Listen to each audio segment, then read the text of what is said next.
Le 18 juin prochain, les Vaudoises et les Vaudois voteront sur l'initiative populaire pour la protection du climat. L'initiative demande d'inscrire dans la Constitution 4 dispositions visant la protection du climat et de la biodiversité.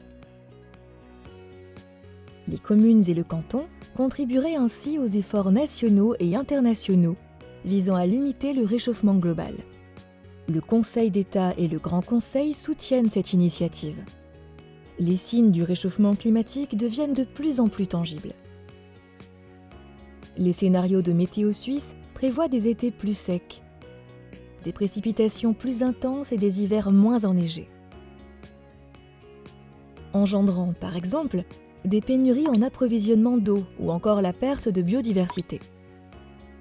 La première modification de la Constitution porte sur l'inscription de la protection du climat et de la biodiversité comme l'un des buts et principes de l'action de l'État.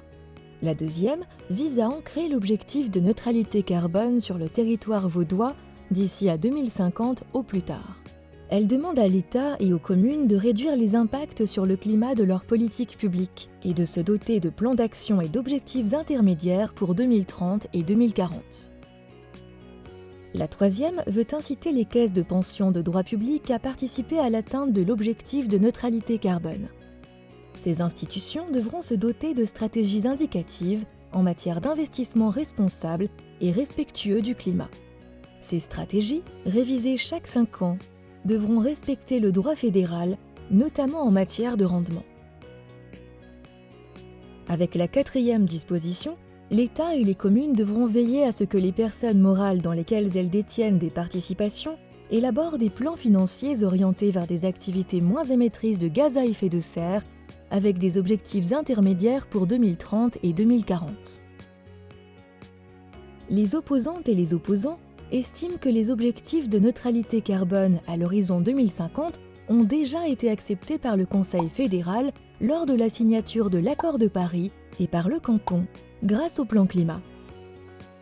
Sans apporter de plus-value écologique, accepter l'initiative engendrera des casse-têtes administratifs pour les communes, tenues d'élaborer leur propre plan d'action climatique, et ne résoudra pas les questions d'investissement polluant des caisses de pension, amenant plutôt son lot d'incertitudes juridiques.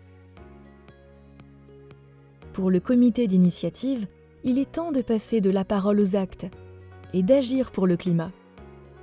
Cet enjeu doit systématiquement être pris en compte lors de l'élaboration de politiques publiques. S'il est clair que le canton de Vaud ne résoudra pas tout seul les problèmes climatiques, il est essentiel que nous fassions toutes et tous notre part pour limiter le réchauffement climatique et respecter l'Accord de Paris, ratifié par la Confédération en 2017. Le Grand Conseil et le Conseil d'État estiment qu'il est important d'agir à tous les échelons pour atteindre la neutralité carbone et que les dispositions de l'initiative donnent un cadre constitutionnel clair en ce sens. Le gouvernement voit également l'action dans le domaine climatique comme une opportunité économique et s'engage à mettre en œuvre l'initiative de manière déterminée et pragmatique. Pour toutes ces raisons, il recommande de voter oui. Votre avis compte. N'oubliez pas de voter le 18 juin prochain. Toutes les infos sur vd.ch/on-vote.